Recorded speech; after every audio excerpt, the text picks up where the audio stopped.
Hello and welcome to another Frackin' podcast. I'm Dan and I'm here with my co-hosts. I'm Marty. And I'm Joseph.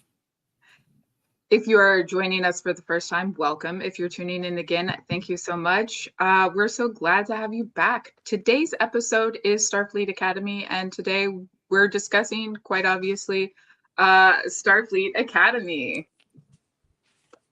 We were really creative with the title this time. We got super creative with this title this time. I sat there and I tried to think of something, and I'm like, you know what? Let's just tell people exactly what it is. Let's just be obvious. I've got a question from TikTok. Oh. Commander Loskeen Tholian Assembly. Will there be a Strange New World spinoff with Wesley and Peck? And I am going to honestly say that I doubt Paramount is going to do anything new Star Trek related.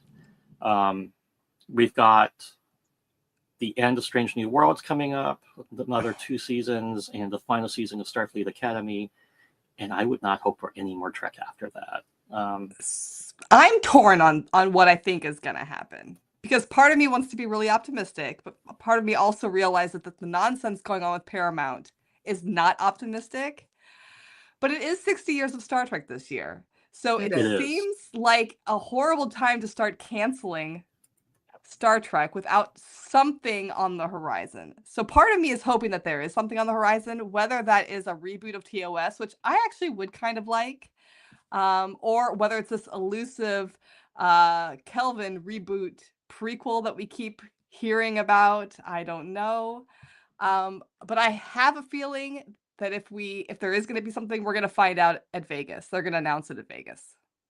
Yeah, and that's like August timeframe. I don't know. I am disappointed that Starfleet Academy is not getting a 3rd season. I mean, I am really devastated. I think this goes for every show this has ever happened to, but when a show gets canceled before it's even aired or before it's even completely aired, yes, I get so angry because I'm like, you haven't even given it a chance. You have canceled it, and they had finished recording season 2, and they're like, yeah, actually, this is the last season. And I'm like, we don't know. I mean, I can't even count on. Yeah, I can't even count on both hands how many shows in the last like 5 years that I have loved in the first season, and it's been canceled before the first season fully aired, or before like, they've announced season 2 and said, "Oh yeah, that season 2 is going to be the end." Like it drives me nuts. So many good shows. There's just been so much just nonsense with how streaming actually sees what's successful. And it's all about, they don't have, I mean, there are Nielsen ratings, of course, for streaming, but they go by how many views the show gets initially more than anything, because that shows if there's going to be people tuning back in. And so that's how they kind of validate what they're going to show, what they're going to renew and all that. And it's just not a great model. There is a show that I absolutely adore. And this is, I'm going far outside of the scope of this. Please do. We're only 4 minutes in. Get it out of the way early. So let me be totally distracted. Yeah. So it's on Apple TV. It's called Widow's Bay, and I love this show so much. It is just the perfect. I still have a few episodes left. Yeah. Yeah. I think there's like 1 or 2 episodes left. There might be 1 episode left. It is a horror show, but it's comedic, but not comedic in like a scary movie kind of way. It's like it's very intense and scary, but everybody's kind of hilarious, and it plays off of the usual tropes and all this stuff. And we don't know if it's going to get a season 2. It should get a season 2. It's amazing, but like the first few episodes didn't have a huge amount of viewers, But the And I advertising, think that's weird because horrible. I feel like Apple never advertises their things. Like I found out Right. about Foundation when it was running into season 3. I'm like, what? What is this show? And then it's like incredible, and I'm like, I've never heard of this. You know, Yeah. it's The like, advertising for these shows is horrible. Apple does a worse job than like Netflix or Disney or any other really streaming service. They just like kind of pop up when I turn on my Apple TV. I'm like, oh, what is this? well, I mean, I Um, had the same thing with. I don't know if either of you saw Outer Range. It was an Amazon Prime show with Josh Brolin and Lewis Pullman. I mean, it's what? fantastic. It's a Western sci-fi, and it is amazing. It is Like so Firefly. good. Well, no, but yes, but it's really good. It's a Western, it's No, but yes. speculative, it's science fiction. It is the very first episode is so compelling. You get to the last couple minutes of the first episode and you're just like, this has to be a book, right? And it's Yeah. not. It was Really? canceled after the second season. And the second season ends on the most insane cliffhanger of like any show I've ever seen. It is so good. I mean, and every single actor in that show is top notch. I mean, these are like serious performers. It is so good. The writing is fantastic, and it's gone. It's over. I keep rewatching the seasons, and I'm just like, somebody needs to write a book to tell us what happens at the end of this because it's just so good. But why? Why was it canceled? Because you look at you pull it up, and every single episode is rated like above a 7.5. It makes no sense. I feel like they don't know how to measure success on streaming services. They don't have the traditional ad revenue model, right? We don't have like the traditional Nielsen system that works. Households are very split. Like older households still watch conventional TV. More modern households are all about the streaming, and they don't overlap. And so everything is diluted, right? Like everything is completely diluted. I feel like streaming services should be replaying what has aired on TV, so that way we have like overlap consistently. But And I think it's interesting. We've talked about this before. I feel like especially like younger generations, and I think even our generation is feeling this like we're just tired of the streaming system. And there's a lot of people going back to physical media. Like you and I have been doing this. I see a lot of people like with you type in like analog on YouTube and you get 1,000 videos on how to analog your life, basically how to get out of this digital realm that we're living in. I saw something yesterday about there's a horror movie that comes out at the end of the summer. I don't remember what it's called, but apparently as a pre-release, they released like 100,000 copies on VHS, sold out in hours.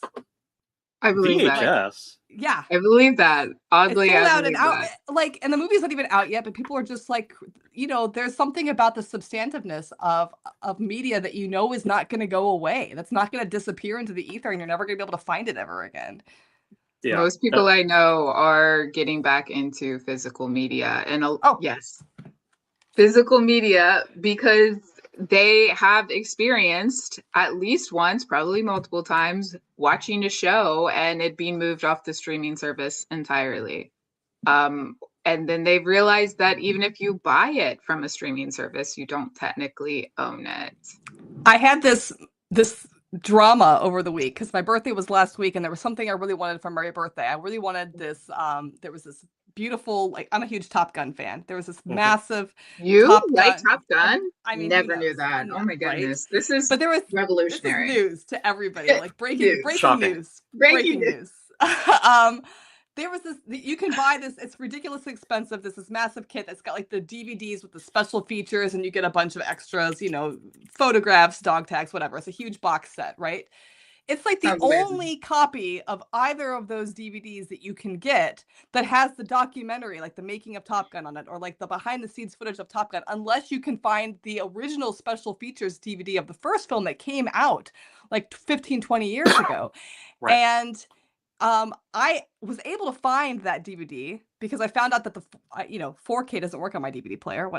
So I found the original DVD. I cannot find Top Gun Maverick with special edition DVD features to save my life. I cannot find it. And I know it exists. But you can't find it somewhere, but you can't find it. It's nowhere. Yeah. It's not on eBay? It's not on eBay.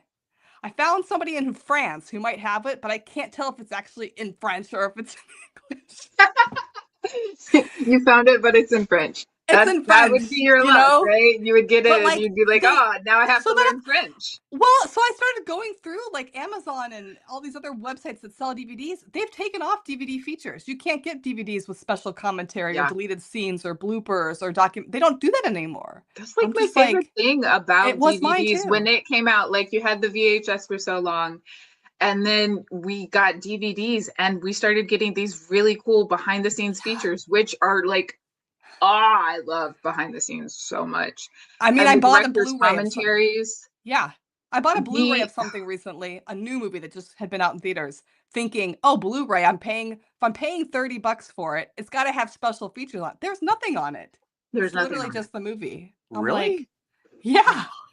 I was like, I think it when was did this happen? And I think Jurassic it coincided Park. with streaming. I don't know. It probably did. I think it was Jurassic Park. I got like a box set or something. It was supposed to have like bonus features or whatever. It was so much cooler. And it was basically, oh, you get like 10 extra minutes added to one of the movies, which is basically just 10 extra minutes of dinosaurs, which I love.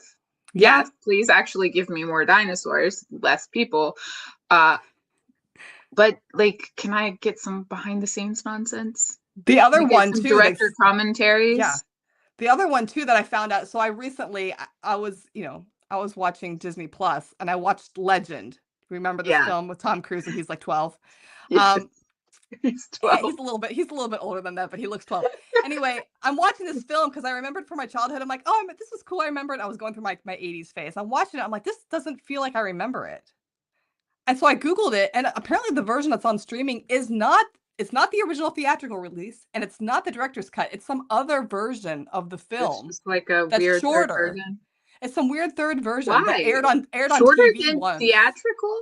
It's short, yeah. Oh, And they so cut like it I for Googled, I'm like, TV. how do I find the director's cut of this movie? Again, really, really hard to find. If you do find it, it's like $80. I'm like, this is insane. I'm like, I just When want to we were watching movie. the 80s and again watching the 70s horror movies, my parents don't watch a lot of horror. But I did have a conversation with them, like, how did you guys like watch these movies? And they're like, oh no, it was a completely different cut. Like that's a different cut. Because I was like watching Carrie, and I was like, there is no way. There is no way that. Oh yeah, because the opening put this scene in was theater, totally different, right? When it aired on And TV. so Yeah. my parents, I don't think had watched that, but like I then had to go look it up, and yeah, it was completely different. Yeah. And I was like, oh, I kind And of I really feel like- wish that I had the option on your streaming service to watch the correct one. And it took people complaining for years to get this done for Muppets Christmas Carol on Disney. Yeah. And you know, Because what there's bothers one me, correct version of that, and they didn't have it. yes, there's a And they were song, there's bullied a into song that putting needs to it. be in that movie. I right? have a solution for you. Well, you know, the thing that bothers me about this is that to me it feels like, and I'm not to make like a certain kind of commentary, but it feels like we're trying to delete certain things that happened, right? Like, I'm like, why can't we just have an option where, like, if you want to watch the 89-minute cut of Legend, by all means, go ahead. I want the 97-minute cut. Okay, I want those extra 9 minutes. There's something there. Give me more options, not less. Yeah. Right. And I would Give me the original Star Wars where Han shot first. That's the only one I want. Yeah. Okay. Exactly. I don't want to look, and don't get me wrong. Like there is a place where sometimes I want to see the extended stuff. Yeah. But I never. When I watch Star Wars, what I don't ever want to see is a CGI Jabba the Hutt walking around. That is it just ruins everything for me. Yeah, the reason I love Star Wars, right, is the practical effects were amazing. Yes. I say this all the time about and they hold up. They are my favorite thing. I love them. Yes, CGI can do some really cool things. Yeah. But practical effects, man. I actually went on a rant and did answer the question correctly. We were doing over Memorial Day. Last time I visited my family, they were playing Trivial Pursuit Star Wars. And they they said the line and I can't remember it. And they're like, who said this in Star Wars? So I was like, oh, they're doing the edited version. I was like, it's Jabba the Hutt. And everyone was like, what? But no, it's Jabba the Hutt.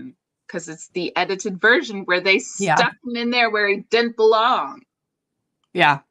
And the thing is like, I feel like when you watch a film that does more practical effects as opposed to CGI, you can see it in the performances. Like you can see it in the actors' performances because of the practical effects. It feels more real. Like it's more tactile for them. It's more real for them. It's more real for us as the audience. And I would rather have that than have these massive billion-dollar films with these crazy CGI and whatevers. You know, the basics are storytelling and their performances and the music. Like that's really all. So let me sidetrack us real quick. And again, I've already sidetracked us, but again, a perfect example of this is the original Godzilla. Derpy as he looks. Derpy as he looks. That is my favorite version. I love Godzilla. Yes. Now the new Minus Zero was an amazing movie, right? I'm not talking about like the Universal like bullshit movies because I hate them. I'm talking about Minus Zero, right? Because that's a modern take by the Japanese on Godzilla. Amazing CGI.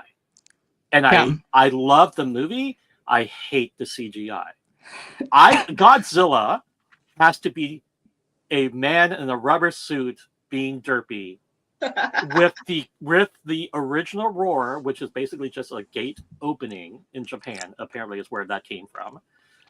Which I saw in a behind the scenes, like in a beside the scenes thing on the DVD, right? Like this.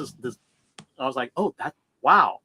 Like the guy who made the sounds, like the sound editor, was like, oh, you want to know where I got the sound from? And he opens this gate, and it was the Godzilla roar. I love that. That's amazing. See, but that's the kind of stuff I love. Like if I love a medium, if I love something like Godzilla or Star Trek or Top Gun, like I want to know all these details. I want to know all this stuff about it. I want to hear about like how did they come up with that? How did they do that? Yes. And I feel I don't know. There's something we've lost something there. Yeah, and so Sky Guy Ryan's comment about I'm so glad that they chose to make Baby Yoda a puppet instead of CGI. Yes. This is why everybody loves The Mandalorian, right? Which I don't know like how the movie did, and if you didn't like the movie, you're just some horrible communist who hates freedom. Anyway, it's just amazing. And yes, I want to know all these like random facts that normies don't want, right? And this is the problem. Yeah. Like it felt like all the behind the scenes, extra things that we used to get were specifically for people like us. And not Sorry. I'm getting messages from people saying, should I look up Top Gun Maverick DVD special editions for you in my country? Thank you, everybody. Thank you, everybody. Yes, you should. I mean, if somebody finds it,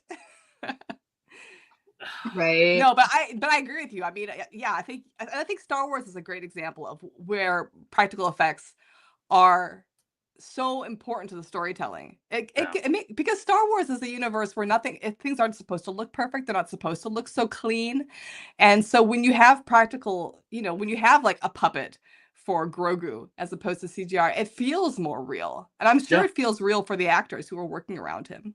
And to kind of segue maybe to Star Trek, maybe if Star Trek is worried that they're spending too much money, maybe that's what they need to do, go back to practical effects. I don't care if we're on a cheesy bridge like TOS. To me, it's about the story. I don't care if the cheesy Gorn TOS bridge.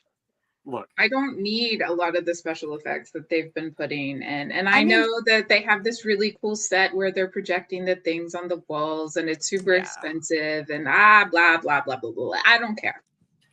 Do you know what? I love watching TOS and looking at the ridiculous costumes that they have. Oh, they're great, though. They pulled those out of a bargain bin and glued some rhinestones on them. And I love it.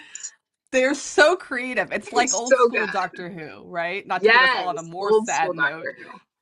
like losing Star Trek is one thing, but losing Star Trek and Doctor Who in the same year is my like goodness. gutting me, right? It's gutting me. And I'm I'm not in even pain. caught up on Doctor Who. I'm in pain. Like, why are you taking away all the good sci-fi when it is exactly what we need right now? Because it is what we need Because right it's now. exactly what we need right it is now. what And we that's need what right people now. don't want, right? Like, we don't- Because we science did just- fiction has always we also been a lost gateway Stargate. to We improving. did lose Yes. Stargate. Oh, that's true. Like, we did lose Stargate. we lost Stargate too, because they were like, "Oh, we're gonna make Stargate," and no. And their reason was, we don't want to make this Stargate because it'll only appeal to the fans. Who do you think you're supposed to appeal to? You know, if it's this not is the funny. fans? I'm Like, glad I you brought wanna this up. know. I'm glad you brought that up. So for years, people would ask me about, I want to get into Star Trek. How do I get into Star Trek? And I always used to think to myself, well, if you're a younger person, you might want to start with Discovery just because of the special effects, because it feels more fresh and modern. It feels new. Even though maybe I feel like that's maybe not the best place to start. I feel like for a lot of people it might be. But then I saw somebody post something recently and they said, nobody is a Star Trek fan until they're a Star Trek fan. Like, you're not a Star Trek fan until you watch Star Trek. And it doesn't matter where you start. Like, where you start is what makes you a Star Trek fan. And I realized it doesn't really all these shows that are like Star Trek trying to like bring in new audiences. You're not going to bring in new audiences by like starting over, No, you're bringing right. in new audiences because they're just going to watch it out of order and they're going to connect with it.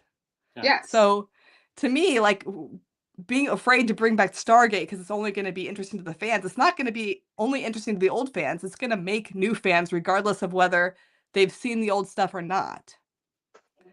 I didn't jump into Doctor Who on season 1. Oh no, right? no one watched season I've 1 never of seen Doctor all Who. of Doctor Who, I right? mean- Like, nobody's ever seen all of it. Everybody I has their love like that intro argument. Doctor. They have their intro Star Trek, Right. Yes. So I mean, like, to cancel something because only the current fans are gonna like it is completely bonkers ridiculous to me. I think. I loved personally seeing how many people jumped into Starfleet Academy, trying to circle us back there. Yeah. But I loved seeing how many young viewers were like, yes, I connect with this, which is exactly what so many Star Trek fans said when this was talked about. And let's be honest, Starfleet Academy as a show has been talked about since like the 60s or 70s when they were talking about doing like a prequel for like Kirk and Spock and McCoy. Like, this has been a discussion for decades. But it was always going to be like this. It was always going to be that younger and people keep calling them teenagers. They're adults, but They are like adults. Well, except for Sam. They act. You're not going to go hundreds of years into the future and like people suddenly develop differently. Like, that's not how this works. Teenagers and young adults are always going to be teenagers and young adults. Kids are always human stories are human. Yeah. Even if they're not human here, right? I mean, and that's what makes Star Trek so amazing is I can watch the original Star Trek today, and there will be things that resonate with modern events today. Yes. Like, we don't like literature. There are people who are like, if you don't read like these specific literature, like books, then you're not a real like reader, whatever that fucking means, because that's just a bunch of fucking bullshit by gatekeeping assholes. But the reason why people say this about certain books is because those themes carry through and are timeless in many ways, right? Like, that's what makes good literature.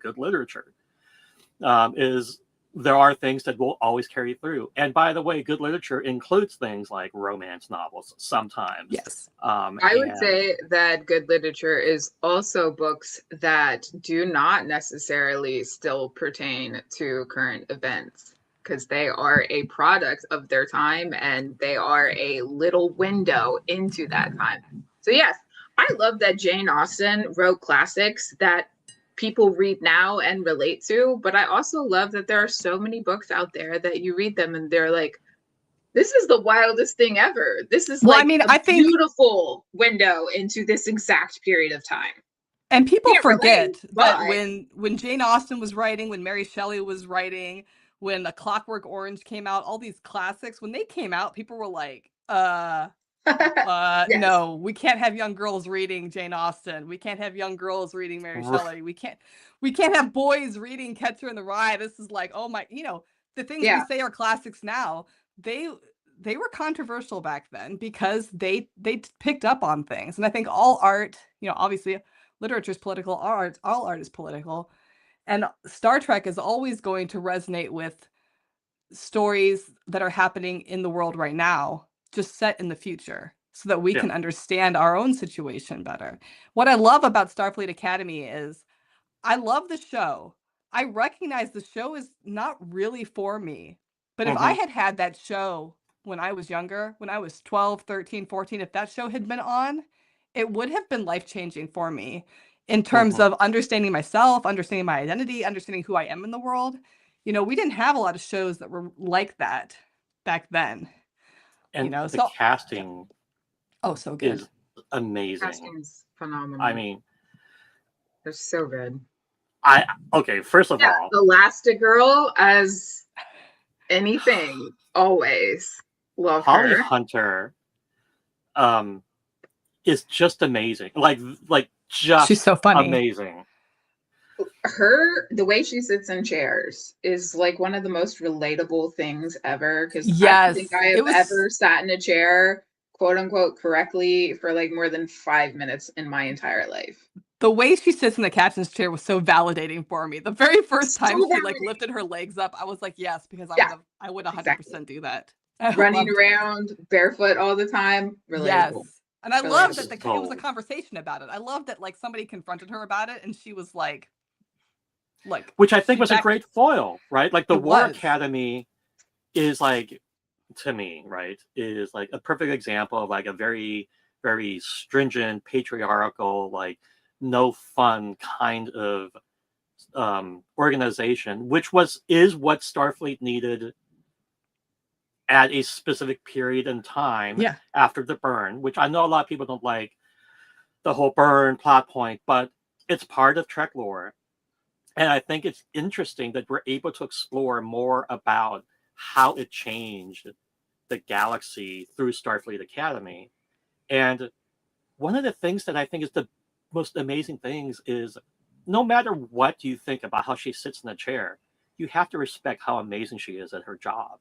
And we see this growth from, I forget the character's name, the head of the War Academy, but you see this kind of growth of like dismissal of this like hippie who's like running around barefoot to like, okay, like she knows her shit really well. And I like too this dichotomy between the Starfleet Academy and the War College. To me, it felt like what they wanted to try and do back in Enterprise when they had Starfleet Academy and then they had the Marine like group that I think was in the third or fourth season when they kind of like they're trying to work together. It felt like they were trying to emulate that, but in a way that was more meaningful towards the situation that they're in and impactful on these different characters. Because then when you have these two different like a kind of academy type situations, it's like you have a choice for the characters to make, and it tells you a lot about the characters and who they are going to become.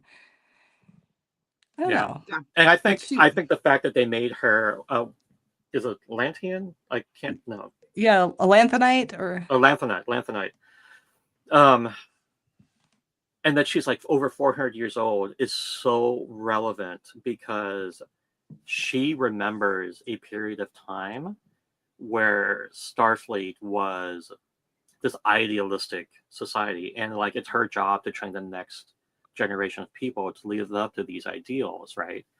I think it's cool. But at the same time, she remembers the idea. She remembers the faults in that system, right? Too, which I think is very important, right? Which we spent a lot of time exploring the faults of like the TNG era, which is super important, right? And look, Picard wasn't a great show, right? The rewatchability is not there. I know. I rewatch it just to look at my favorite people aging beautifully, but yeah, Picard not great. It's not the okay. But you know what? I Like, still let enjoyed it. me just say, but here, with Picard, not the show, not being great, to me, it also kind of reflects, and I think this is unintentional. Actually, I know this is unintentional, but to me, it kind of reflects the errors in the TNG era of Starfleet, Right. because really, Picard should have lost his commission, right? The Yeah. whole Yes. Borg situation, Locutus, he never should have been able to become admiral, really. And obviously we wanted him to because we wanted more Picard. But like Yes. it shows a fault in the system that wasn't ever repaired really and then we have the burn. Yeah. Yeah. Or And one of many faults. well, I think one of the things that Picard highlighted well was like how they immediately, after the attack on Mars, became very prejudiced towards synths, right? Like it showed that this innate like human need to be hateful still existed, and though they tried to cover it up in many ways, like it always was redirected at like Klingons or Romulans or Cardassians, but they always had like an adversarial relationship with somebody. Well, because humans are never at fault, right? I mean, we always, it's Right. interesting because, I feel like the story reflects so much of like real life in that somebody else always has to be the villain in the story. Somebody else always has to be the bad guy. And it's always somebody who is oppressed, right? The synths, they were essentially an oppressed people, right? Yeah. So. And I love the fact that Picard did address that was a fault, and that Picard himself saw that it was wrong. What they were doing was wrong. So I will credit that, even though Picard isn't my favorite Star Trek show, still very political, still very relevant, right? Yeah. Not that it has to be relevant forever, but I feel like it does address some parts of human nature. Now, there's like a lot of fluff and a lot of stuff in there that I didn't appreciate, but it's still a Star Trek, and it's still his romance. A good message. Sorry. We're not gonna go into that debate. We've been into that debate before. Sorry. Anyway, so moving on. Moving on to the Caleb amazing Muir might be. He's adorable. First off, I just want to say he's adorable, and hilarious and traumatized, and I think it sets the tone for the entire, at least the first season. And yeah, his mom's really hot. Thank you for showing a picture of her. Yes, I had to. I'll admit when the show first aired, I was not sold on his character as being our POV character. Yes. Essentially, I really wasn't sold on it. It took me a few episodes to really kind of accept that. And I understand why they did choose him, but I'm glad that they wrapped up his quote unquote trauma storyline at the end of the season, because it gives us more opportunity to explore other people's perspective. I want to see what season 2 is going to be. I wish we were getting more seasons, but I do feel like most of his storyline, as far as his past, is pretty well wrapped up. I would like to see his mother come back for very selfish reasons. And I do love that his storyline was the one we covered first. I do think since probably Deep Space Nine, but maybe not Voyager as much, but a lot of the newer shows have focused a lot more on PTSD and trauma and working together and healing. And we can look at a lot of this starting in Deep Space Nine, even though they would put poor Miles O'Brien through absolutely everything horrific, and then he would be all sunshine and roses in the next episode, which always bothered me. Suffer. And when they really hit this hard was in Discovery, and people got so angry about it. They're like, they're so emotional, they're so whiny. I'm like, they're so human. What the fuck are you talking about? This is like actually having emotions. This is seeing people behind the closed door. If you're only looking at people when they're like in front of you putting on you know, this mask, yeah, no, people aren't breaking down necessarily, but these people are going through trauma, and we are showing them behind the door, like experiencing that trauma and dealing with that trauma. So to continue that into Starfleet Academy while also having this very like, we're trying to bring back Starfleet and we're trying to bring back like the joy and utopia and happiness. But yes, we still have to actually deal with stuff. We can't just pretend it didn't exist. We have to deal with this. I think this is a strong first season, especially for Star Trek. Sometimes their first season is iffy, but this is like one of my usually the favorite first seasons are iffy. I think the have- first seasons of Star Trek are almost always not great. I have never liked So- the first season of any Star Trek show completely, right? Like, Yeah. I will famously say, like, TNG was a horrible Oof. first season. That's so That rough. was a hard. Deep That was a Space rough start. Nine, That was a rough like, start. as much as I love Deep Space Nine, First the season first was season rough. was rough, right? Not Yeah. as bad I as think- TNG, but yes. I think Voyager was an okay first season. I did not like the Kazon, the budget Klingons. Like, I hated the Kazon. The budget Klingons were really funny. I have to say that competing for best first season might be Prodigy. And again, we only got 2 seasons of that show. Yeah. Both seasons are incredible. Both seasons deal with like Yeah. loss and trauma and rebuilding and finding joy and finding family. And Prodigy it is was so good. geared not Yeah. towards adults. So all of these ridiculous, supposedly Star Trek fans were like, I hate this. This is awful. And of course, they brought back Janeway, and people hate her for like, I don't know, being absolutely amazing, but just happening to like be a woman. How dare she? Prodigy is such a good show. It's so good. Prodigy deserved 7 Phenomenal. seasons. At least. Academy, like, my mom watched it with me, right? And she was not necessarily into it at first. She's like, I don't know, like, I'm not, like, I don't know about this concept. And you know, she's an original, like a TOS fan. She actually hates Deep Space Nine, which is like odd for me. But she's like, it's just over the top. I don't like Deep Space Nine. It's too depressing. But she loved Discovery. She watched Discovery with me, right? So like, it's not because she's older, it's because she has very definite feelings about certain things. She was weirded out by some of the emotions on Discovery, but loved the show, and overall just thought it was great. And then she watched this, and at first she was like, she was very hesitant, and at the end she's like, is that it? Do we not have any more? That was amazing. She's like, this is one of the best Star Trek shows I've ever seen. You know what's funny about it is I watched the first few episodes with some friends when they came out who were not big Star Trek fans. Yeah. And their reasons for not being Star Trek fans was mostly because they thought a lot of Star Trek was too heavy, was too serious, was too tragic in a way.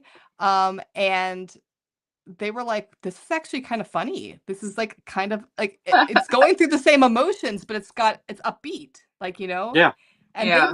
they really enjoyed it for that. Like, they're like, oh, that person's really funny. That character's really that's, you know, and I think that's an important part of Star Trek is the humor. There has always been humor in Star Trek, Yeah. but it's hard to balance. And I think they did a great job with this one. And they did it right off the bat, right? Like, They I- did. Yeah. I feel like some of my favorite Star Trek shows got to the point eventually, like season 3, right? And Academy just hit it out of the ballpark right away. Like, the writing is phenomenal. The writing was so good. But did all of the plot points resonate with me? No, but that's not the point. Like, the point is there's some that did, right? And there's some that resonate for other people. And Not everything is for me, and I can be okay with that. exactly.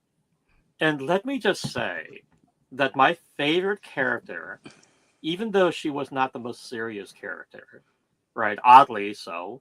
Like, a Laura, lot of humorous moments come with Laura Thawk, right? I love her. Jen and I love Stark this unreasonable character. amount. An I love unreasonable this character amount. too. And the crash out online about this character. Oh my drove goodness! me Like, are you nuts. serious? It drove me nuts. I could not deal with the online crash out. Oh There my would God. never be a Klingon and a Jim Hadar. Like, that would never happen. I'm like, what are you talking about? A Klingon is gonna sleep with anybody. Are you kidding me? We have seen mixed Klingons. That's not weird at all. Them like getting together with another species that is also very warrior. What are you talking about? This makes perfect sense. I mean, I will honestly say, like, it there's makes an perfect episode. sense. There's an episode of Deep Space Nine where, like, before the Dominion War starts, the Defiant, saves a crew of Jem'Hadar and our favorite, what's his name? Crap. I have no Wyatt, idea. You're gonna right? have to And give me Wyatt. more than that. Oh wait, Um, yeah. And they go on a mission together, right, to stop these like rogue Jem'Hadar. And Yeah. if there had been a woman Jem'Hadar, I am pretty sure Worf would have been all over that. Right? Like it was just like macho, like let me like butt heads to the Jem'Hadar because they're like my enemy, but at the end of it, like they had mutual respect, and when two warrior races have mutual respect for each other, babies happen. Is all I'm saying, right? I'm just saying. This is what happens. I'm just saying. You're gonna look, look the at me and Vikings tell are a me perfect that example wouldn't of this. happen? Okay. I'm just saying that, and that one of the things was like, well, the Jem'Hadar were just a bunch of clones and they didn't have women. It's like, you don't think that a society like the Founders, who Odo was turning into a more positive society, wouldn't go back and fix the fuck up they made? Like, or you wouldn't think that after 500 some years or whatever, they wouldn't have come up with a solution to that problem, or they wouldn't have evolved as a species. right. Yeah, I mean, nothing happened. For 500 years, nothing happened. Nothing happened for 500 years. Exactly. Yeah. Nothing happened for 500 years. And I loved how this character was so serious and so strong, but also funny. so funny. Oh my God. So funny. When we realized that she's married to Jet Reno, first off, Jet Reno, one of my favorite characters in Discovery. Love her. Hilarious. The two of them like being comedians outside of Star Trek and then coming together to be a couple on Star Trek. It makes time sense. they're on screen together is hilarious. They're so good. This is my favorite couple in all of Star Trek. They might be one of my favorite couples as well. I really liked them because they just, on the outside, you would think this doesn't make sense, but then when you see them interact, you're just like, oh yeah, they're obviously married. That makes perfect sense. They're obviously married. That makes perfect sense. And can I say, I am sad I'm not getting more Reno after the next season, because finding out that we were getting more Reno in Academy got me probably more hyped than anything else. I was already we did sad. Not get enough in Discovery. Yeah, we didn't. I was already sad when we weren't getting it more Tilly, but Reno kind of made up for it because I was like, okay, well, at least we're getting more Reno. I feel like we got a lot of Tilly in Discovery. We didn't get enough Reno. I agree. And we did get one episode of Tilly, and that was good. We did, right? It was a good episode. I really like that. I want to see, like, I hope we get more in season 2, right? Like, I feel like that would be great. But the explanation was also kind of cool. It's like, oh, she's with like years 3 and 4 cadets, and like that's what she's doing. So, like, I'll accept this, right? I love this character. Genesis. I love Genesis. She is immediately so much fun. Like this is if I were at Starfleet Academy, she was the one I would seek out to be like my best friend. I'm like, please be friends with me. Like, I don't know. She was so cool. And my favorite scene with her, honestly, in the last episode where she finally gets the captain's chair and she gets up there and she's like, I think I have to pee. Because I was like, oh yes, so relatable. Yes, exactly. To me. Exactly. I'd be like, oops, no, I gotta go. And she's AAPI, if I'm not mistaken. She is part Filipino, I believe, which I love any AAPI representation I can get in Star Trek, which is just a thing that is a consistent thing throughout Star Trek that I appreciate because, let's be honest, like, first of all, having Sulu in the 60s was That was amazing. huge. That was Amazing. Mhm. And I don't know, this character was just so determined to be a leader, but also so fun, right? And finding her own way was so amazing. I did not resonate with her as much as I resonated with some of the others, but I still thought it was like, just the casting choices were amazing. Just I think absolutely I great. hope we get more of her because I feel like one of the reasons why maybe we didn't resonate with her as much was because she didn't have as forward a position as some of the other characters did, except for I like in the don't one episode where feel she was really trying to she was competing with yes. Darum. But yeah, I think we I didn't feel get a like lot of her. other characters got whole episodes where they were the A or B plot about them. And I don't feel like, aside from her like competing at the War College, like we got not the War College in the like little war game, like we got looks into her as a character, but Not only enough. as it related to Starfleet Academy and as it related to the present. We didn't get any looks into her in the past. And No. we did get some little brief looks into the past and deeper delves into other characters. And I feel like we did not get enough of her, and maybe we're getting a lot of her in season 2. Fingers I crossed. hope so. Hope so. I hope so. Like, I fingers would crossed love, because I love it. yeah, I would love to see that. Now, another character that I feel we didn't get enough backstory into, right, was the essentially just the love interest, Tarima Sadal. Yeah. I feel like this was a tricky character, and when they first introduced her, immediately I was like, "Oh, this is going to be a hard character," because you have Deanna Troi as like the classic, what we see as the classic Betazoid, even though she's only half Betazoid. So to make have another lead Betazoid character and not have her be like Deanna Troi, that's a challenge. I do think that they've put the groundwork there to make her stand out from Deanna, which is great. But you're right. Outside of being the love interest here, we didn't really get a lot from her.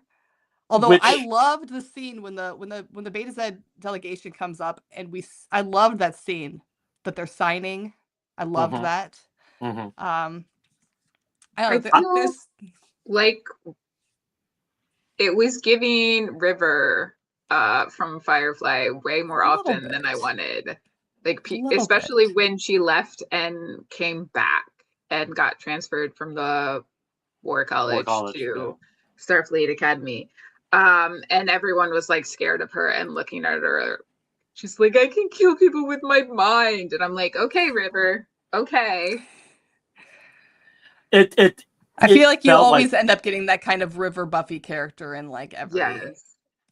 It feels like we didn't get enough, right? And the thing that I loved about her character, and we didn't explore enough of, even though she like killed a bunch of people for mine, was the relation to Tam Elbrun from TNG, in the Tin Man episode, because he again was a Betazoid who had these like extremely powerful powers and had to be isolated from people because it was overwhelming.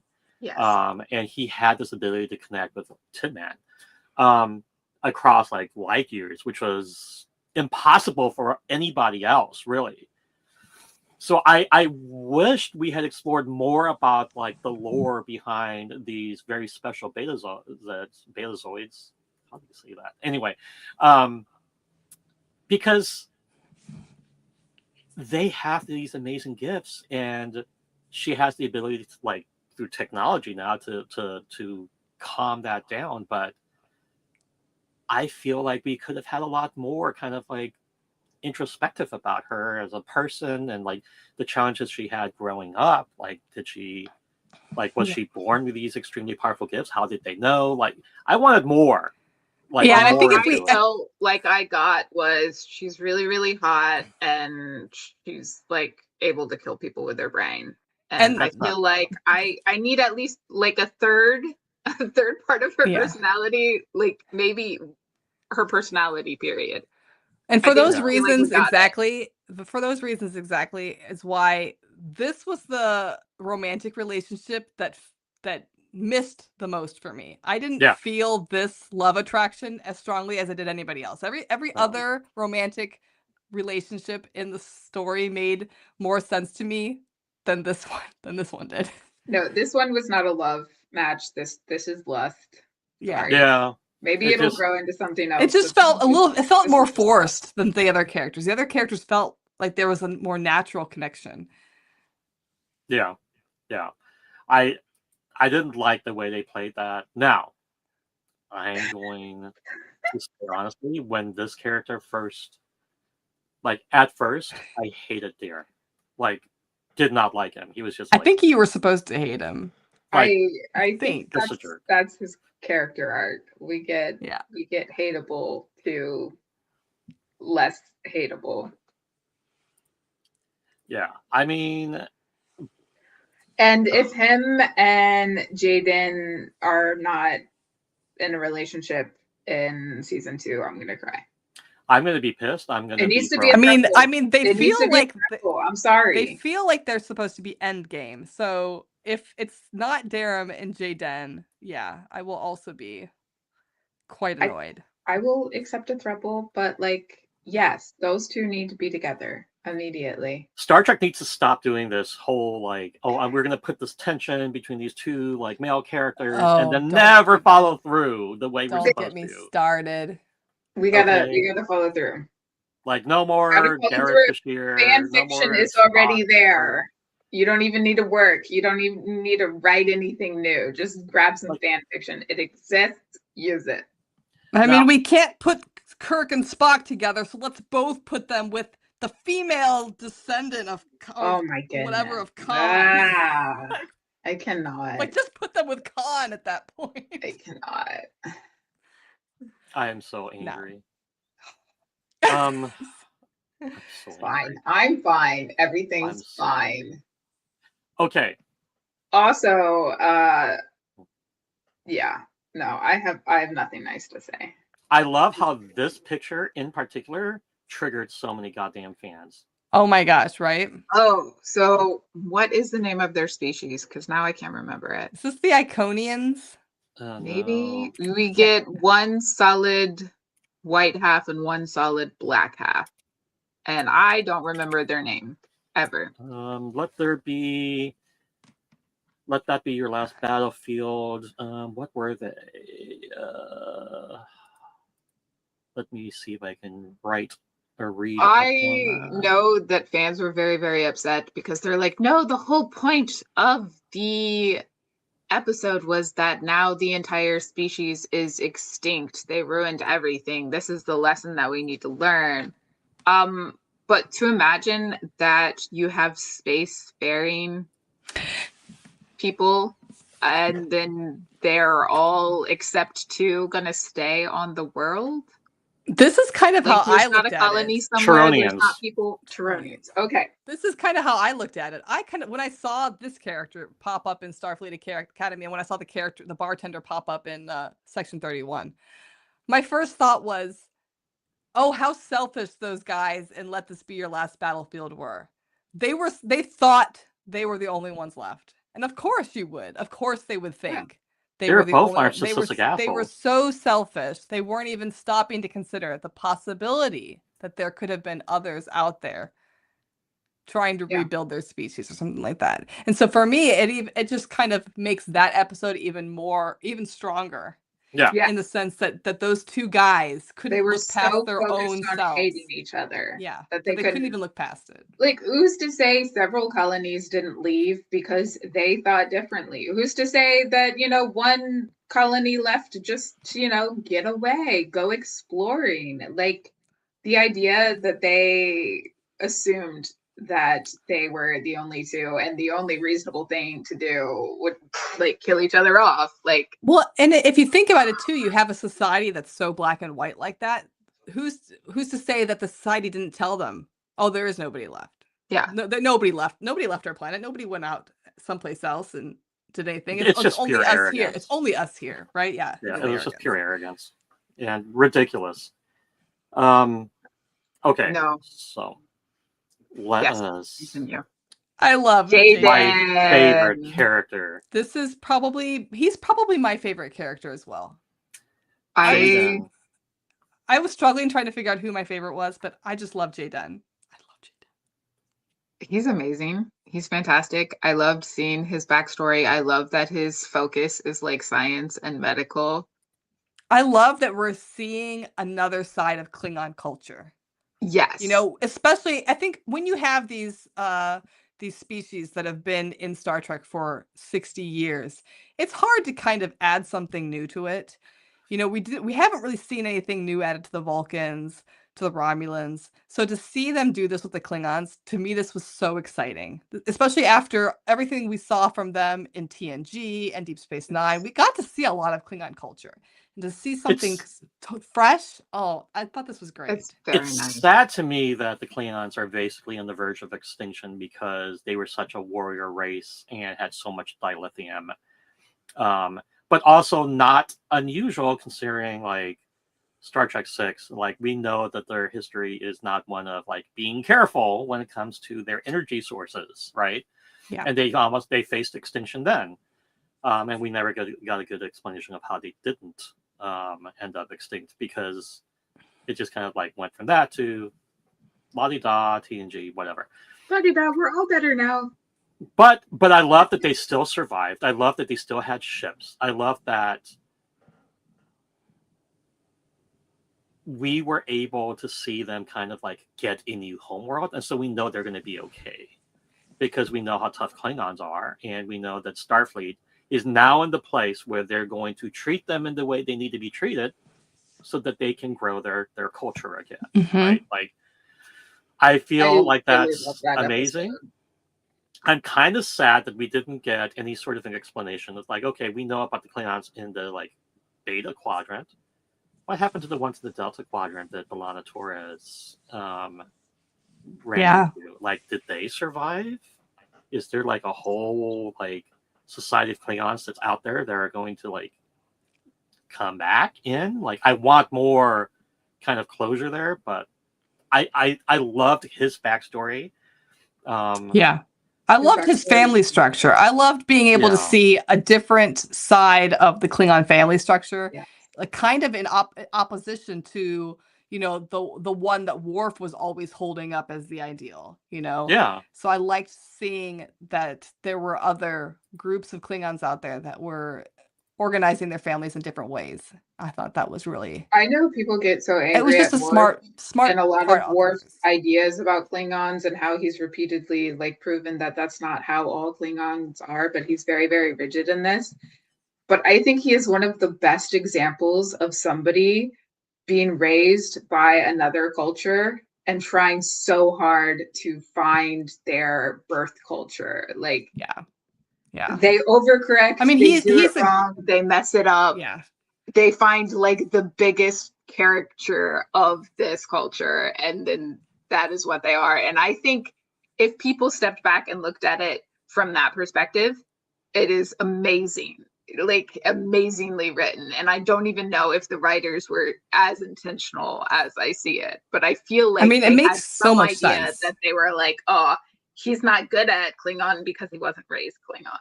Yeah. I mean, I think anybody who's known somebody who's been adopted into a different culture has seen that person grow up trying to find their identity and struggle with like the culture they grew up in and the one that they're from. And you're right. I think Worf really exemplified that. And here we get, it's awesome that we get to see a Klingon who did grow up in his culture and felt isolated by it for different reasons, you know? And that was I think of all the characters in Starfleet Academy, I feel like Jaden got the strongest backstory. He did. And the strongest character arc, even though his arc doesn't really change from the beginning. I mean, he does go through some changes, but I feel like he has the one with the strongest like long-term path for me. I think he had a strong identity and sense of who he was to begin with, which is why he ended up at Starfleet Academy. Like, he knew he was different from other warriors, and he was okay with that and pursued what he needed to pursue to grow into the person he knew he wanted to become, right? Like, I feel like in a lot of ways, this made him a much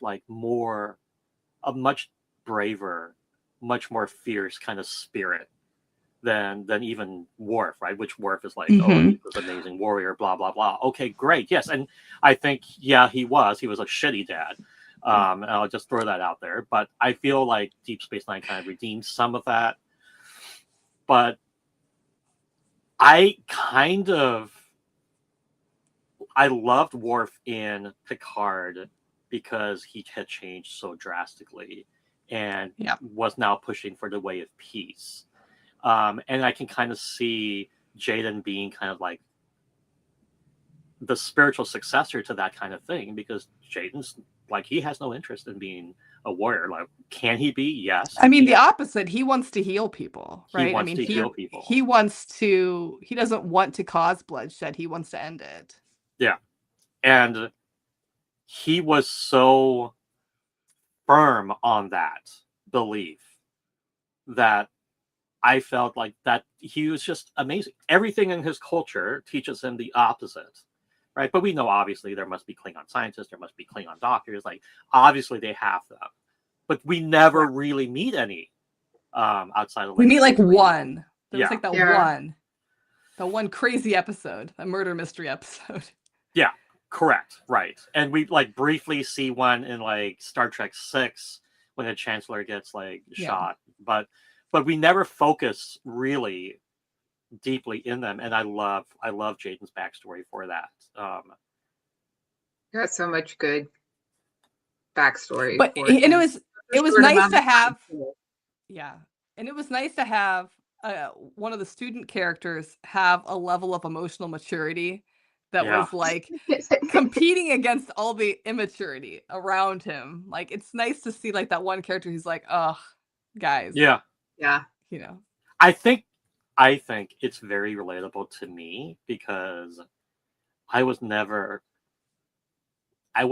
perfect child, but I was never like as dramatic as other people my age, right? Like, I'm sure I had drama. Like, now if I look back fairly. So you are the most dramatic person I know. I'm just kidding. In some ways, but there was a level of responsibility and like maturity that I had to have, and I think that's why I kind of relate to Jaden a lot. Is like, he was carefree. Yes, he gets into some nonsense, but it's not his default nature, right? No. Like, he's a much more caring person. Now, dun dun dun. Sam. So many people have such horrible takes on Sam. Do they really? I have been mostly immune to seeing that. I don't know how. Maybe because everyone was just too angry at Jaden, that I just didn't see it. She's a little ball of sunshine, and anyone who says otherwise I don't have anything appropriate to say. Sam has some of the appropriate to say. Sam has some of the greatest episodes of the season. Does. And she holds her own against established Star Trek actors. I mean, like the scenes with her and the EMH. I mean, the Doctor. I mean, she's phenomenal. She's so good. There is such a difference in her character from early on, and then like the last few episodes. Oh yeah. I mean, she did age 17 years. So. Right, which I kind of. But that's range. That is range for actors, right? Because she played like innocent, clueless, jovial so well. But then, like after the aging, right, the 17 years, I also kind of feel like she played that super well, and she incorporated the best aspects of who Sam was. And the relationship between her and the Doctor are just it's just phenomenal, right? Like, Yeah, and I love that we got to see the Doctor contend with that unfinished storyline from Voyager, basically, where he had his family Yes. and lost his Oh, family, the way I which was tearing up. that was a yeah, heartbreaking episode for me back when I saw that for the first time watching Voyager. And so it Oh, was nice to get a conclusion to that. and then he got a kid. I Finally. And ugly I'm cried. like bawling my eyes out watching this because what do you mean? What do you mean he went through all of that in Voyager and then spent hundreds of years and then was like, yeah, I will raise her for 17 years and then that's my child. And knowing the heartbreak that he went through, Yeah. knowing all of the people that he has had to have lost, he's like, yeah, absolutely, I will do this. And that is like the most adorable thing is that they do go through this and we don't get to see, you know, every second of those 17 Yeah. years, but they both come out of it differently and they both come out of it with this relationship to each other that is just the Doctor has a kid. And Well, it's like, yeah, and for me it's too. It's like we get to when you go it's back so on a rewatch sweet. after having seen this episode, and you go back to the early episodes of Starfleet Academy, and then it's like you understand why he's so like standoffish towards her, why he doesn't want to be Yes. close to her, Yeah. because he doesn't want, you know, to lose somebody again, like he lost his family, and so yeah, so it was nice to see. Not only does she do a big personality shift in those last few episodes, but he does as well. And Like he, you have someone going from like a 5-year-old to a young adult, having all of those life experiences to now like lean on and all of those memories. Beautiful acting from both of them. Beautiful storytelling. just phenomenal.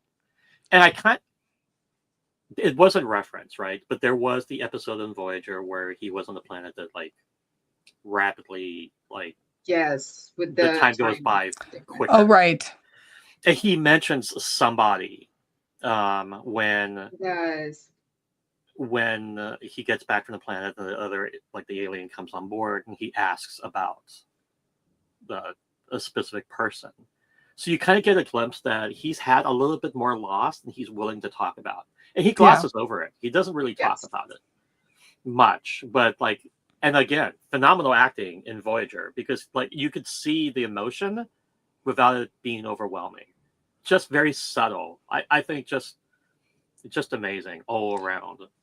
And I like too how the episode with her and Jake Sisko, Oh how my god. it's like basically a prelude to her looking for a father kind of situation. Because Yes. she sits there hearing about Jake talking about his dad, and it's like lighting the match for then this to eventually occur.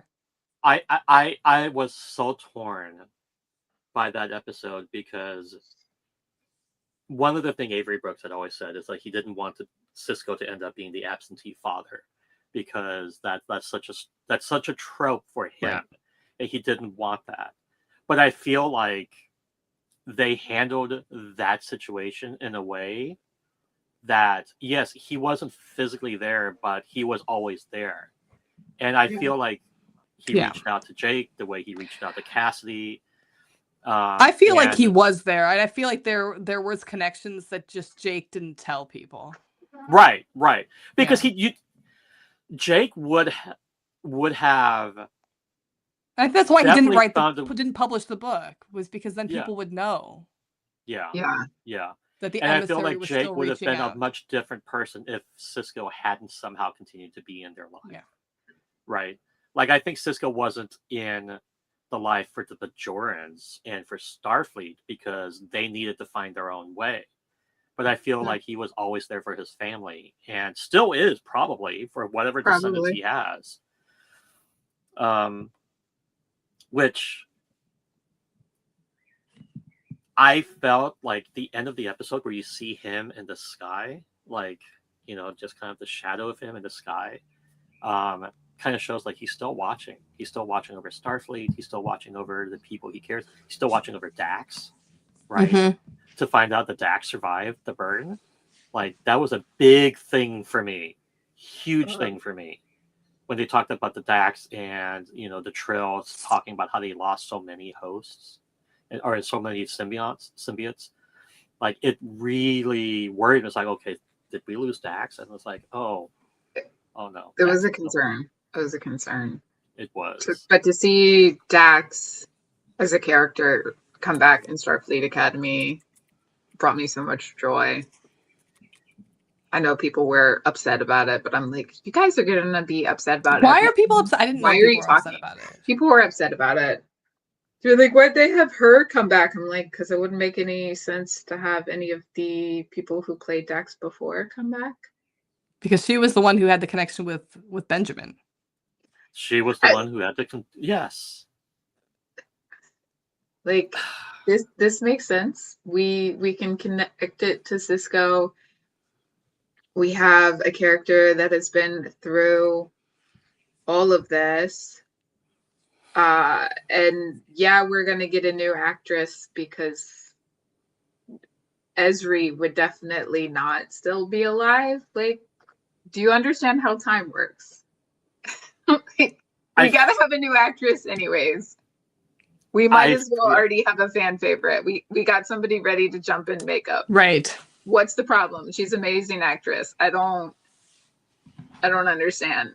No, people were angry, and I'm just like, I don't think. But see, for me, it was like, oh, it's nice to get some closure on some of these older characters. And that's what the nice thing about Starfleet Academy is, that if you're a new Star Trek fan, you don't know all these little things yet. And you can enjoy the story for what it is. And if you are an older Star Trek fan and you've watched every single episode, it's nice to get these moments. Like, it's nice to find out what happened with Jake and his father. It's nice to find out, to see the EMH get some conclusion, to find out what happened to Dax, you know? Just these little... These tidbits are what make Trek fun, right? Because there's always references back. And, you know, some people were like, man, it's like, oh, this Dax symbiote wouldn't have lasted like 1,000 years. Because, again, we stopped technology for 500 years. Right? And we stopped figuring things out. We stopped figuring shit out, right? Like, forget the fact that, like, the Chancellor of Starfleet Academy is 400-something years old, right? Obviously, we didn't learn shit from studying this race of people. No, we've learned nothing because it was not visually in front of them. Even though we can come up with brand new technologies and fun things in a singular episode of Star Trek, 500 years, nothing happened. Yeah, we just stopped. Nothing.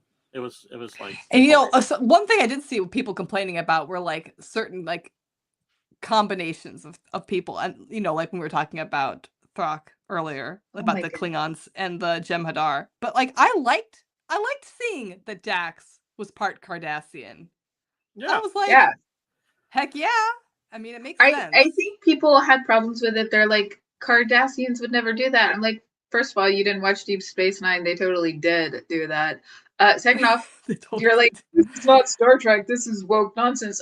Like, literally, TSO, Spock is half Vulcan. Yeah. And I think a lot of people forget that his mother is a human. Like, I mean, Deanna Troi, B'Elanna Torres. Is there a show that doesn't have a character? Alexander? Alexander. Yeah. I'm just going to say this.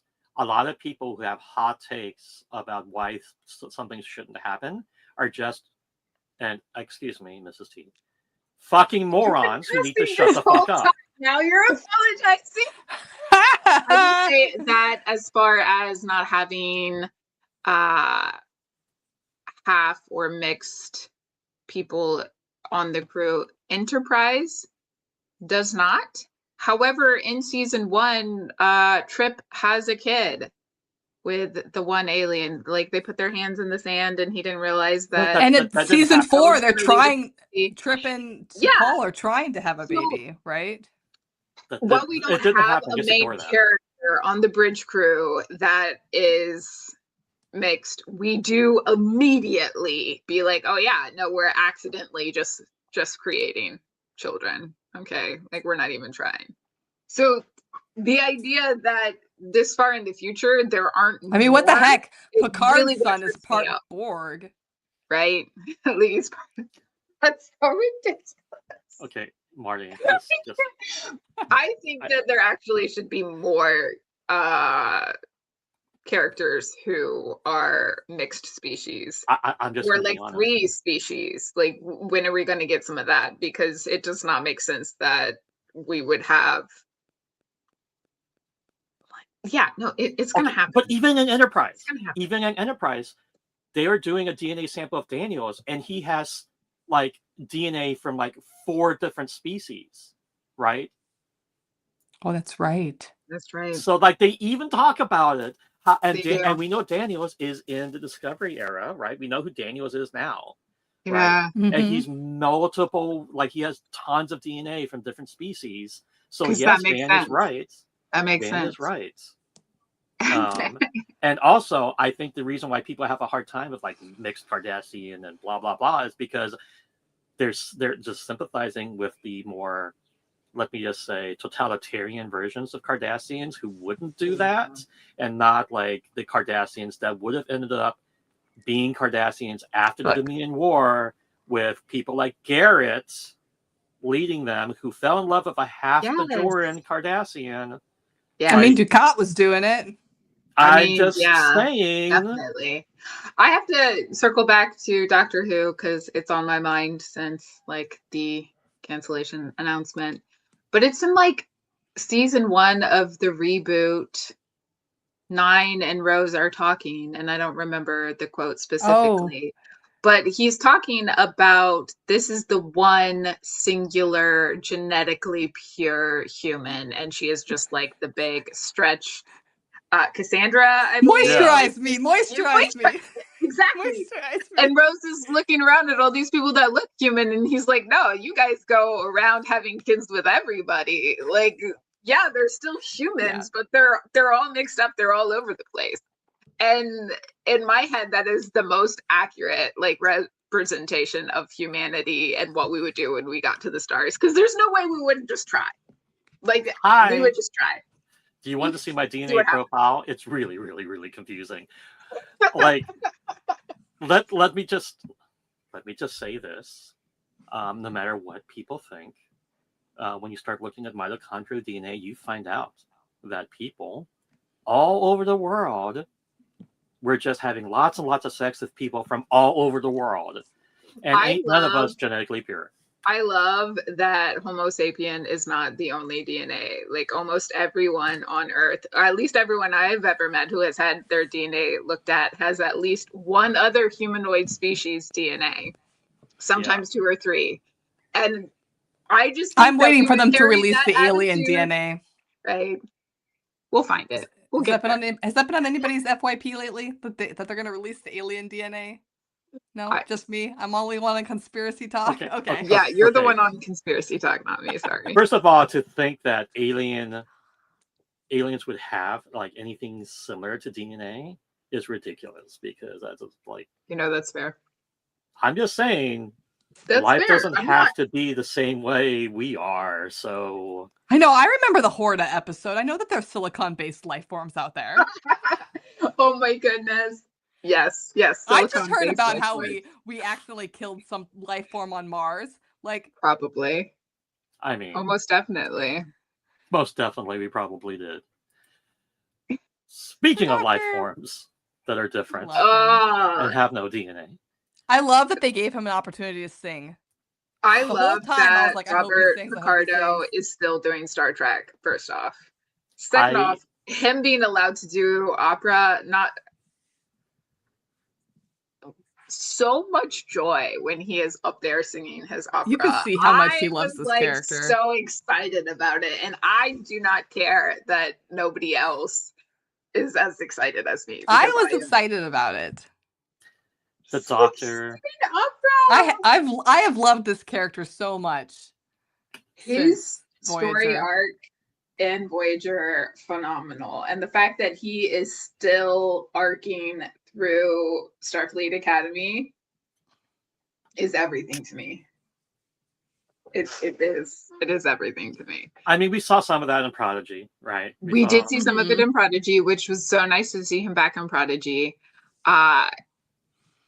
To know that he is still here hundreds of years in the future, taking care of people, being a doctor, being a dad, It's so My perfect. little And hologram. again, another character who remembers how Mhm. Starfleet was, and also saw like lots of flaws, right? Because like he Yes. had to deal with people who were part of the Maquis. Like he understands the good and the bad of Starfleet overall, right? So I He love had to that he deal with is. prejudice against him as a hologram. That was I love that a lot he too. is like 8,000 years old, and he still only goes by the Doctor, which again, a big nod to Doctor Who. I mean, why ever come up with a name? There was the one Voyager episode where he goes through like 10 names, but I love that he never gets a name. I do too. It's perfect. Yes. Such an amazing arc, such an amazing person. He dealt with all the bigotry. Like he's seen it all. I love him. Okay. Ah, Oh my god, I love Admiral Vance. I have been obsessed with this character since Discovery. I Okay. need more of Wow. him. he can have his own show. He can have his own Literally- movie. He can have whatever he wants always, actually. Literally, like I am so jealous of this man's Oh my beard goodness. and his hair and his everything about Can- this man. The way Like, Can this I man say- aged. I want to be him. Look, Yes. I am 47 years old, and I wish I had more gray like that. Like you don't understand how has this. It's beautiful. I am straight as an arrow, mostly, but how this man has aged is so fucking unfair. Like he's gotten hotter as he's aged. Yeah. He has gotten He looks hotter, which I amazing. did not realize was possible. Because the Mummy, I know where you're coming from. Yeah. I mean, we're looking at him from Look, Mummy to now, and he's going to be in the next Mummy, which is going to be amazing, and I am so excited. But the way this man aged, like, are we sacrificing virgins? Did he meet a unicorn? Like, what is happening here? It doesn't feel natural. That's all I'm saying. I love this character too because I just love how like he doesn't actually say much. He just stands there, and I'm just like, yes, just Stand there. Just he stand there has and exist. presence. Actually, make sure you talk, please, because your voice is absolutely phenomenal. Also, So Like I if there's feel like a Vanilla Sky future possibility where we can look like anything in our like digital Yes. realm, and they give me like a cast of people like choose who you're gonna look like he's gonna be on the top of my list. Like I'm gonna spend Yeah. the rest of my digital existence looking like him. Can I just look like this man? He's beautiful. it's just unfair. It is unfair how beautiful that man is. His character is amazing. I'm so glad they brought him back for Starfleet Academy. Same. Then bringing back multiple people from Discovery, Yeah. phenomenal. Then bringing in the Doctor all the way from Prodigy and Voyager, phenomenal. Bringing back Dax, sort of phenomenal. I love these little like Easter eggs for people, and I wouldn't even call them Easter eggs. They're very obvious. They're not hidden at all.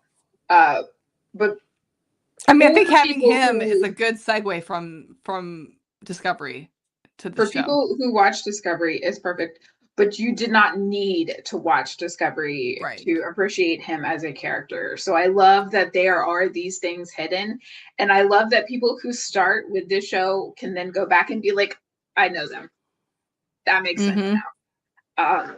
Because I do that all the time as I've been enjoying Star Trek. I'm like, oh, that makes sense. That makes sense. Now that I've watched this new thing, that makes sense. Just so amazing. So amazing. It's Now, fantastic. speaking of hybrids, Ah,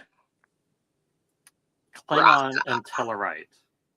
I really Apparently- needed more Klingons to like say his name because I feel like we didn't get enough like guttural, like Brock. I can't even do it, man. Yeah, I needed a Klingon to say it. I'm gonna say this, right? Okay. When they cast Paul Giamatti for the villain. I was hesitant because, like, I usually equate him to like serious but kind of humorous serious, right? Which he did in Yeah. this. And He's I didn't seriously humorous.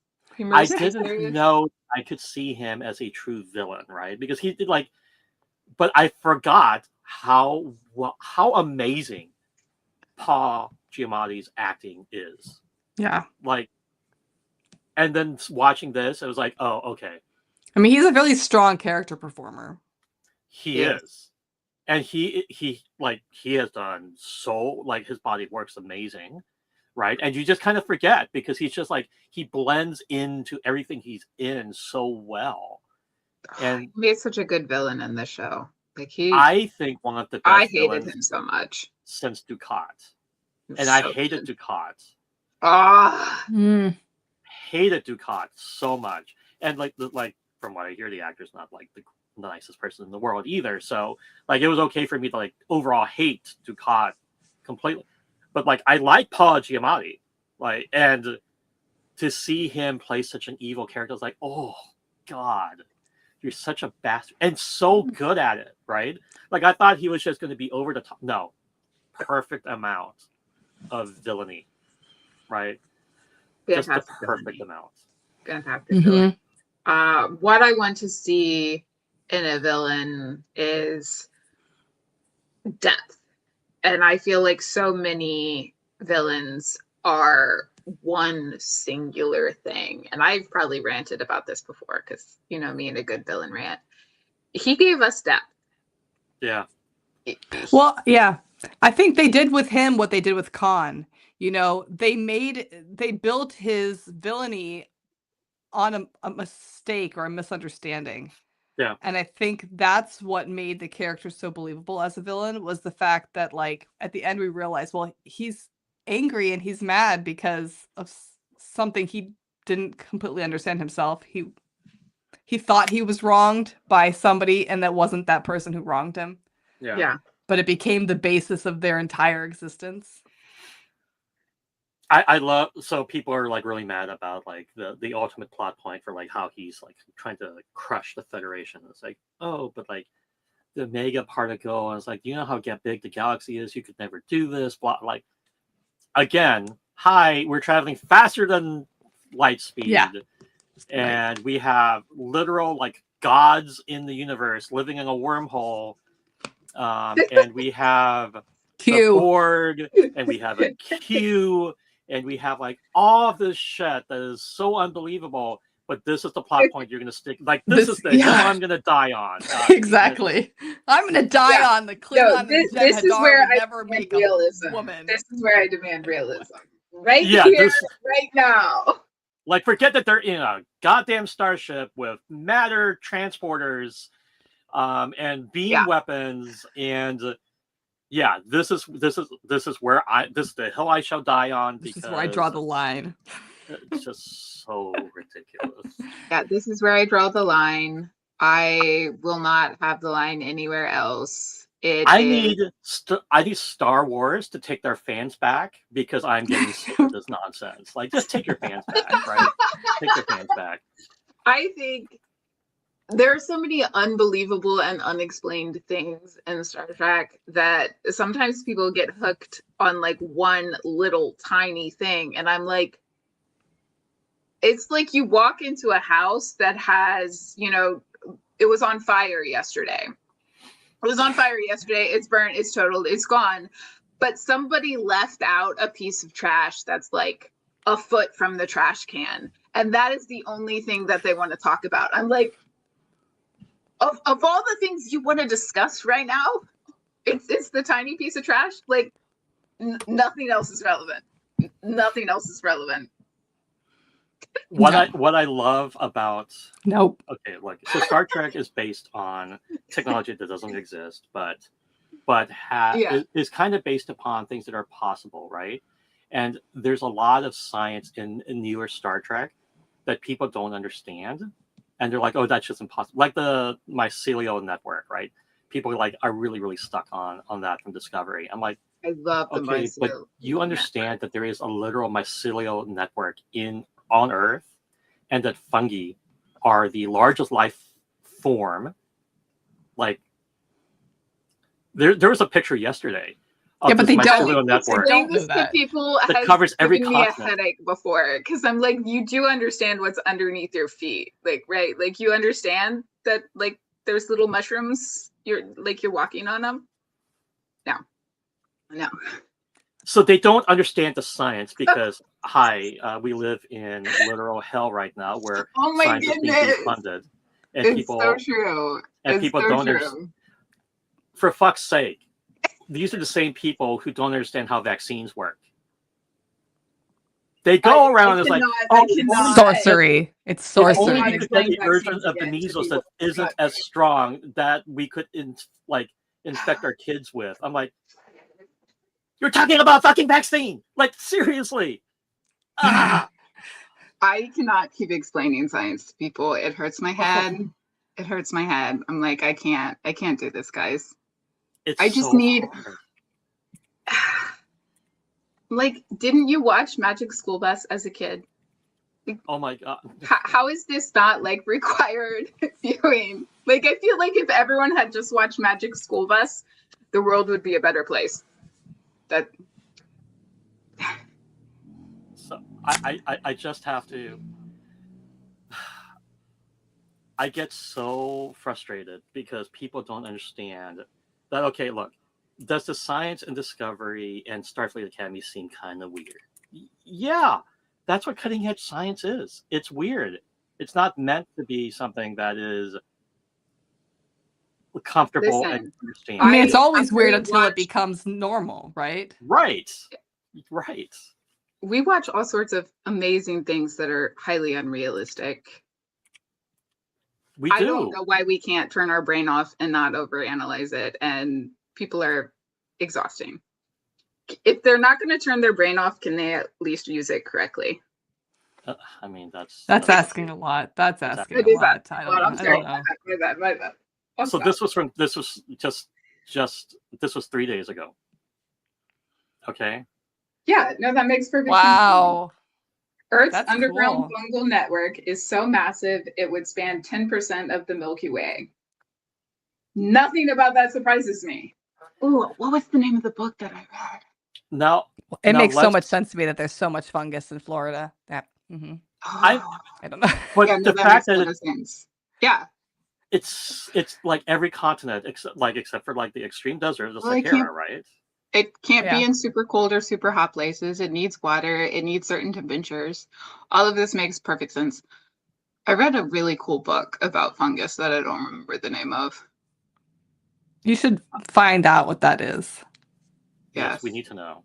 We must. I'll know. remember later, and then I'll not remember why I was supposed to remember the name of this book. So I think what's fascinating to me, right? And like, okay, let's pretend we believe in subspace, right? Because I think modern science is trying to kind of proving the fact that that's possible, right? And let's pretend that life in the universe isn't constrained to what we expect. If there is a subspace that connects multiple points, there could be life that lives in subspace. It could be fungal life. So a mycelial network would actually make a lot of sense based upon what we already know about actual fungus on Earth and how it actually lives.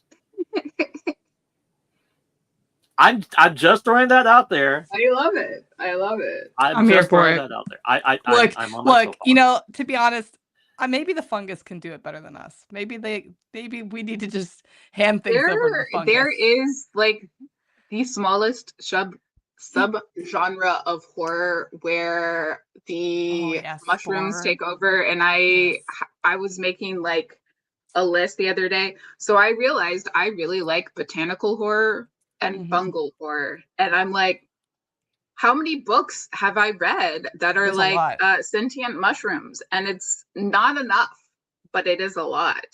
Like last year, I think I was like halfway through the year, and I was going through my story graph with my brother, and I had read more like sentient fungal horror stories than I had read like straight books or nonfiction books. And I'm like, That's fun. There was like 7 or 8 That says last year that I something. read. And I was like, this is saying something interesting. But the fact that there are so many of them coming out now, especially sci-fi. I think 3 or 4 of the ones I had read were like sci-fi. They go to I have another like 3 on planet, my they list. land. Yeah. And I'm like, this is good.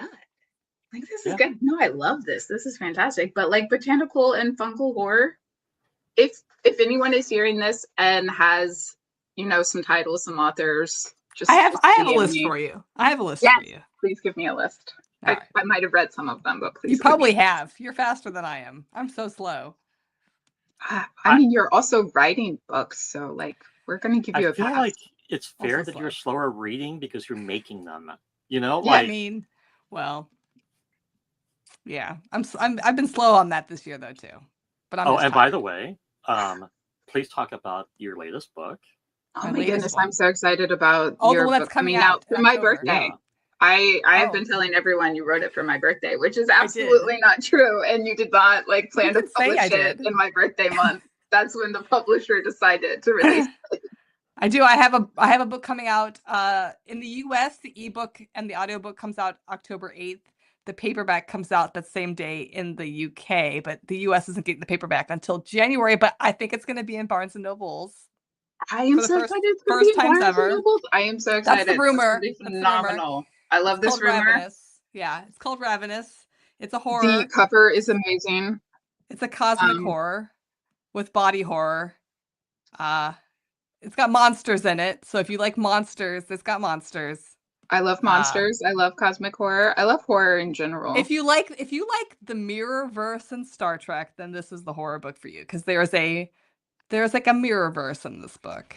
Now, on a scale of 1 to 10, oh, how much am I going to want to scream at the main character and hit them upside the head with a book? So I feel like every time I am reading one of your books, it's like I either want to like scream at the character or I want to hit them with a book or both.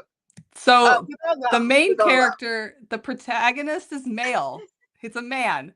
So I already want to hit him with a book. You're gonna want to hit him.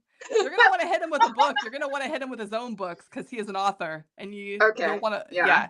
But he has the secondary character who also has a very lead part. Is a woman who is. It's a very. If you liked my first 2 books, the relationship is kind of along those lines. Okay. I'm gonna love it. I get it. I'm gonna love it then. Obviously, I'm gonna love it. Yeah. I was gonna love it anyways. And there is a villain who I love. Like, it's one of those who I hope maybe, without spoiling anything, might show up again in a different book. I hope. I support villains. Everybody could show up again. Far more than I should, potentially. Actually. So we have to just see how well it does. Let me just say, like, I've passed your books around to different people, and they have loved them.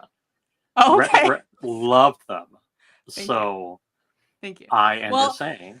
This is, I will say, this is my favorite book that I've written so far. And it has my favorite characters since my first book. Wow. So I'm very excited about these characters because I like where they end up at the end, because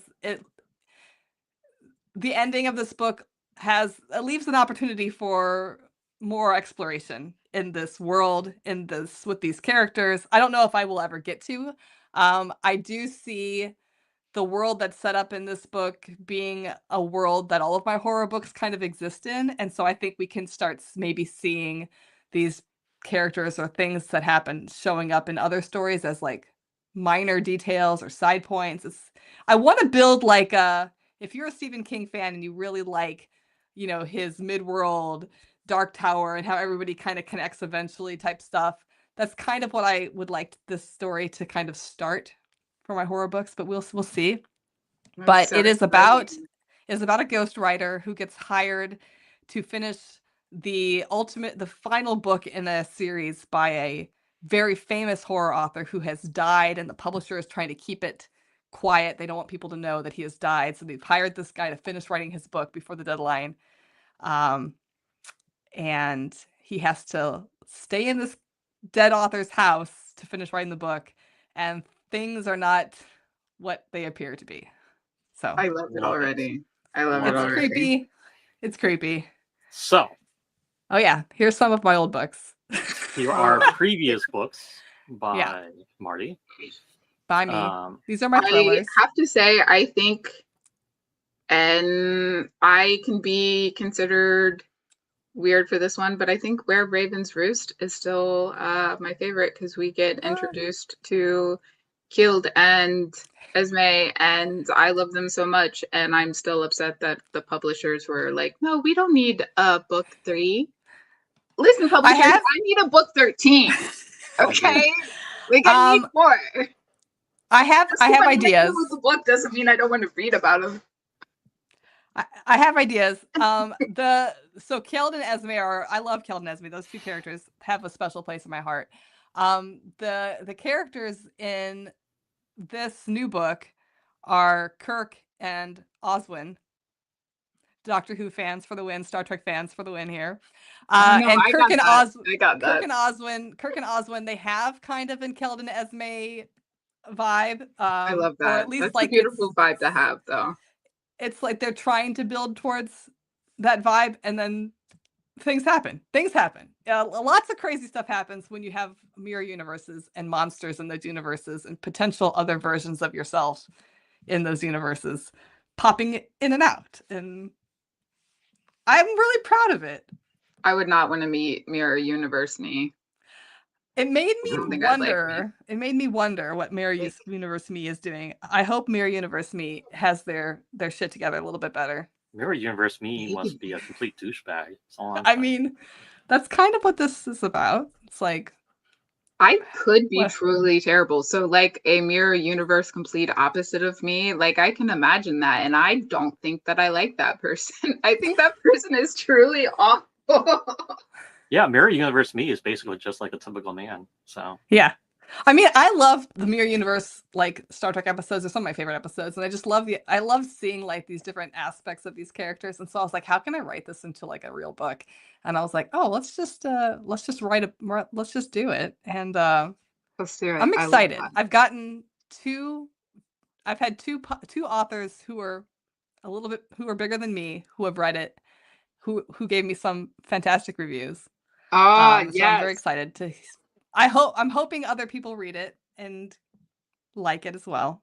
Well, we're going to advertise the hell out of it. So. But yeah, thank you. Thank you. I need all the help I can with advertising. I'm really bad at marketing. Thank you, Ryan. Ryan mentioned that he's read them all. We will definitely be marketing for you. I will say we might even dedicate an episode to just talking about your previous books. Oh, we could do that if you guys want to. That's a topic I can do, I think. Although I'm really bad. Sometimes I forget what the books are about as soon as I write them. That is like, I was like, maybe we'll have to like leave some like notes for Marty so she knows what we're talking about. I mean, I'm pretty sure she writes them and then forgets. I do. I forget a lot, which is really hard when you're writing a series. Those first 2 books was a tough one. But I'm also writing something right now that I'm very excited about. But it's not contracted yet, so I don't know if I can say anything really about it because it might never come to fruition. But it's vampires. You know what? I'm sold. Actually, I mean, how do I to give you a contract? But if I did, I would. Vampires. How do I become a publisher so I can make this happen? Like, I mean, it's like a different take on vampires, though. It's like not. It's weird vampires. As long as they don't sparkle, I'm sold. They don't sparkle. See, I'm sold. No sparkling vampires. We're good. Okay. Okay. Cool. I think this is a nice. Circling back to our actual podcast. I think did we cover everything we wanted to? I think we did. For Starfleet Academy. Well, we just have to wait for season 2. I am so excited for season 2, but at the same time, I think I'm going to like watch it while being sad. Like when it's the last season of something. Like, yes, you're going to watch it, but you're going to watch it with a certain amount of like an undertone of grief. an undertone of sadness. Hopefully they are able to edit it in such a way that we get a good conclusion at the end. It is, I think, more upsetting when everything's already been edited and then the show gets canceled and you don't get a resolution. So I'm hoping we are going to get more things tied up, less things like just with gaping holes that we never get answers to. So tentatively excited. Also very, very excited that we get to maybe have something cool coming from Star Trek for the 60-year anniversary. Maybe. I mean, I'm keeping my fingers crossed. My fingers are crossed that we hear something in Vegas. Yes. I hope so. I'm hoping we hear I need something. I will be really disappointed if they just give us nothing, but that's a whole nother. I have the lowest of expectations. You have the lowest of expectations, and that is fair. I think that is probably the best. Fair. Yeah. Okay, that is probably the best approach. Yeah, I think we're good. We'll come up with something fun to talk about next time. It'll be nerdy. That's our only guarantee. Yes. So, this concludes episode 23, Starfleet Academy. We're so glad that you tagged along. Please give us a like and subscribe if you haven't already. Share our podcast with your friends. Our next episode will be undetermined until we figure it out in our ADHD rattled minds.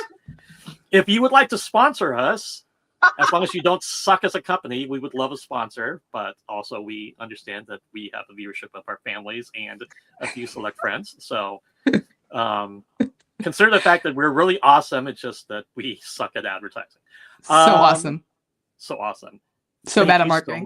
So much. We are fantastic at marketing. Thank So you good. so much, everybody. Bye. Bye.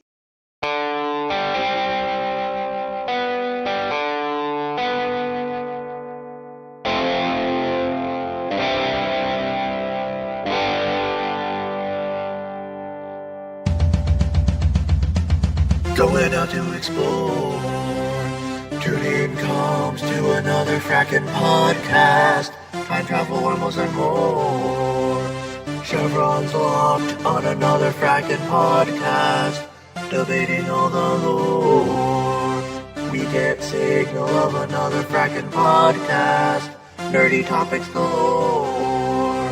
Systems go for another fracking podcast.